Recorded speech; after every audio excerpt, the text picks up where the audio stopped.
لوگوں نے کہا حضرت صدرالدین چراغ ہند رحمۃ اللہ علیہ سب سے بڑے بزرگ مولانا کبیر الدین ان کی تلاش میں گئے، چراغ ہند کی بارگاہ میں گئے تو واقعی وہ بڑے کمال کے بزرگ تھے، لوگوں کا جمگٹا تھا، تبلیغ تربیت سب ہو رہی تھی، لیکن خواب میں جو دیکھے تھے وہ نہیں تھے۔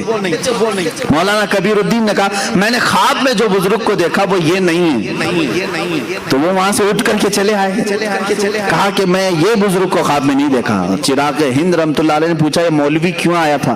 کہا کہ حضور بیعت کرنے کے لیے آیا تھا۔ کہا پھر کیوں نہیں ہوا؟ کہا پتہ نہیں، اس نے کچھ اور چہرہ دیکھا ہے۔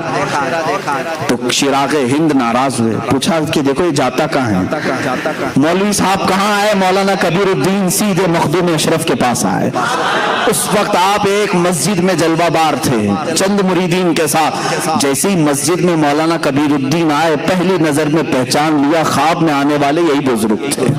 خواب میں تشریف لائے، مخدوم سمنا کے پاس اپنا سب کچھ نچھاور کر دیا اور سلسلہ اشرفیہ میں داخل ہوئے، مخدوم سمنا کے ہاتھ پر بیعت کیا، اور اسی بیعت کے تھوڑی دیر کے بعد چرچا ہو گیا مولانا کبیر الدین چراغ ہند سے مرید ہونے گئے تھے، لیکن ان کی محفل سے اٹھ کر کے آئے مخدوم سمنا کے مرید ہو گئے۔ چراغ ہند پرانے بزرگ ہیں، مخدوم سمنا نئے بزرگ ہیں، ابھی ابھی آئے ہوئے ہیں۔ یہ بات پھیلی، چراغ ہند رحمت اللہ تعالی علیہ کے پاس لوگوں نے کہا آپ کی تو توہین ہو گئی، آپ کی مجلس چھوڑ کے مولوی چلا گیا۔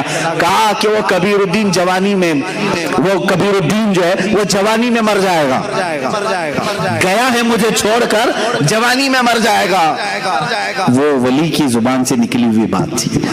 مولانا کبیر الدین کو جب سنایا گیا کہ انہوں نے تو تمہارے لیے یہ جملہ کہہ دیا کہ کبیر الدین جوانی میں مر جائے گا، تو اپنے پیر و مرشد کی بارگاہ میں آئے ملول خاطر ہو کر، کہا کہ حضور بڑی بات ہو گئی، چراغ ہند نے میرے متعلق یہ کہا۔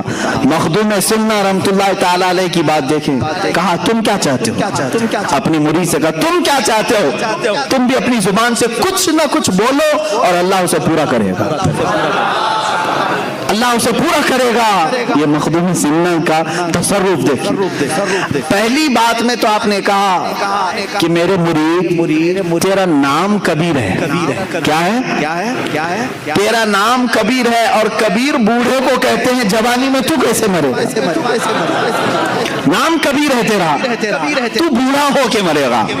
مخدوم سمنا نے کیا کہا؟ تو بوڑھا ہو کر کے مرے گا۔ تھوڑی دیر مراقبہ کیا، کہا لیکن انہوں نے جو کہا ہے وہ بھی بات ہو گئی ہے، وہ بھی اللہ کی بارگاہ میں قبول ہے، دونوں کی زبان سے نکلا ہے۔ تو مخدوم سمنا نے کہا تو کچھ بول، تیری زبان سے تو کیا چاہتا ہے؟ کہا کہ حضور میں کیا کہوں، وہ بڑے ہیں، بس انہوں نے میرے لیے جو کہا ہے وہ ان کے لیے بھی ہو جائے۔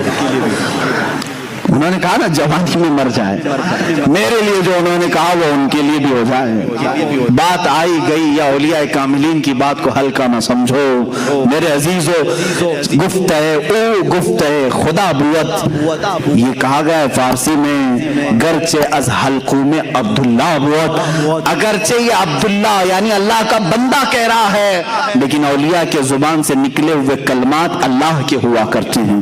ہوا یہ معاملہ، مولانا کبیر الدین رحمت اللہ تعالیٰ علیہ مخدوم سمنا کے مرید 25 سال کی عمر کے تھے۔ کتنے؟ 25 سال کی عمر۔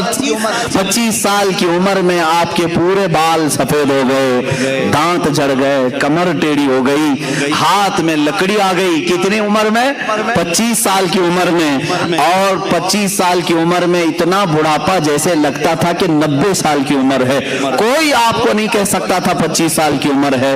اور اس 25 سال کی عمر میں آپ نے لکڑی بھی لے لی، سفید بال، کمر ٹیڑھی، لیکن ادھر چراغ ہند رحمت اللہ تعالی علیہ ان کے مولانا کبیر الدین کے انتقال سے 5 سال پہلے ہی جوانی میں وصال کر گئے، وہ انتقال کر گئے۔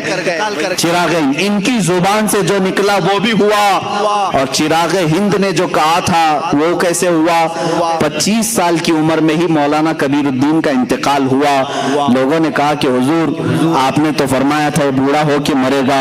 مخدوم سمنا نے فرمایا تم نے نہیں دیکھا، وہ بوڑھا ہو کر کے ہی مرا ہے، یعنی 25 سال کی عمر میں ہی اسے 90 سال تک کے اللہ نے لطف عطا کر دیے ہیں۔ زندگی کی جتنی بہاریں تھیں اس نے 25 سال کی عمر میں دیکھ لیا۔ عزیزان گرامی، یہ زبان کی تاثیر ہے۔ اب یہاں جو معاملات ہوئے تھے وہ میں ذکر کر رہا ہوں مخدوم سمنا کے ساتھ۔ چراغ ہند، ظاہر سی بات ہے ان کے بھی بڑے کرامات تصرفات تھے، دیکھیں مقابلہ ہوا، اولیاء کاملین اس طرح مقابلہ نہیں کرتے لیکن کبھی کبھار ہوا ہے۔ مخدوم سمنا ایک بار بیٹھے ہوئے ہیں مسجد میں،